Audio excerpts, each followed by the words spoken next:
வணக்கம். நான் தான் உங்கள் குமரி செந்துஜா.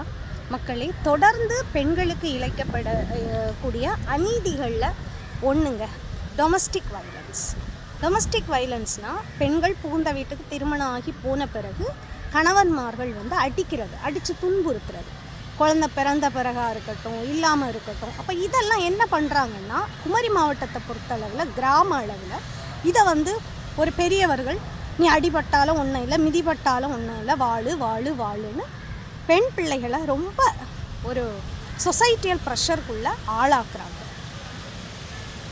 வாழ்நாள் ஃபுல்லாக நீங்கள் இந்த மாதிரி டொமஸ்டிக் வைலன்ஸ்னால் அடியோல படணுங்கிறதே கிடையாதுங்க. இங்கே பாருங்கள், இந்த பத்திரிக்கை த ஹிந்து இருக்கு இல்லையா, சுப்பிரமணிய ஐயர் நடத்திய பத்திரிக்கை. இவரை ஏன் நான் சொல்கிறேன்னா, இவர் தாங்க இவருடைய சகோதரிக்கு முத நம்முடைய தமிழ்நாட்டில் இந்தியாவிலேயே தன்னுடைய சகோதரிக்கு மறுமணம் பண்ணி வைத்தவர்.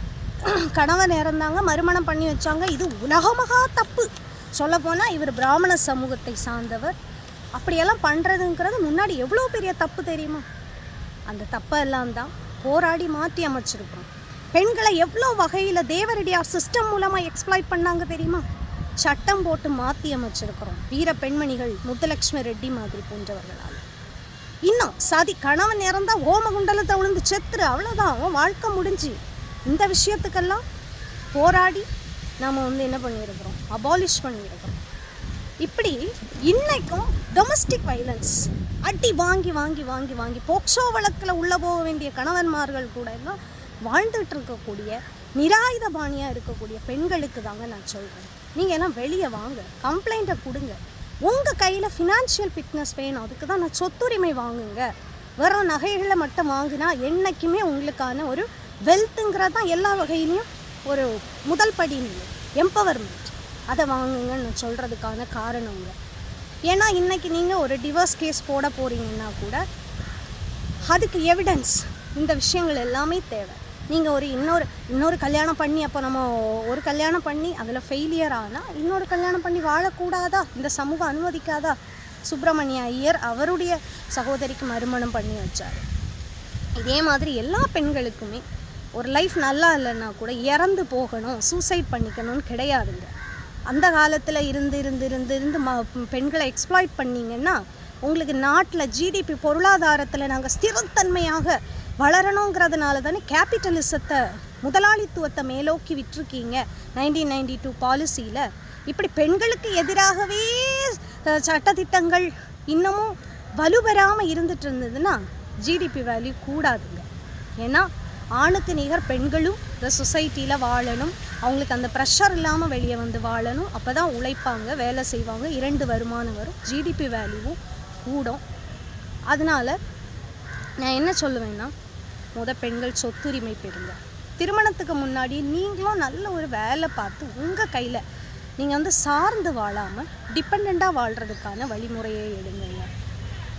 அதுக்கு பிறகு ஒரு திருமணம் பண்ணி உங்களை அடிக்கிறாங்க, கொடுமைப்படுத்துகிறாங்க அப்படின்னா லோக்கல் ஸ்டேஷனில் கம்ப்ளைண்ட் கொடுங்க. அடுத்தது உங்கள் அம்மா அப்பா வீட்டில் நீங்கள் தனியாகவோ வேலை பார்த்து சர்வே பண்ணிவிட்டு நீங்கள் என்ன பண்ணணும், லீகல் ப்ரொசீஜர்னு நம்ம அரசாங்கம் வச்சுருக்குறாங்க. நீங்கள் கோர்ட்டில் டிவோர்ஸ் கேஸ் போடுங்க. போட்டுட்டு அது முடிந்த பிற்பாடு நீங்கள் உங்களுக்கு திருமணம் பண்ணணுன்னா பண்ணலாம், இல்லை அம்மா வீட்டிலே இருக்கணும்னா இருக்கலாம், இல்லை நீங்கள் இண்டிபெண்ட்டாக வாழ நினைக்கிறீங்க, உங்களுக்கு குழந்தைங்க இருக்குது, இல்லை நீங்கள் இருக்கிறீங்கன்னா வாழுங்க. எந்த தடையும் கிடையாது.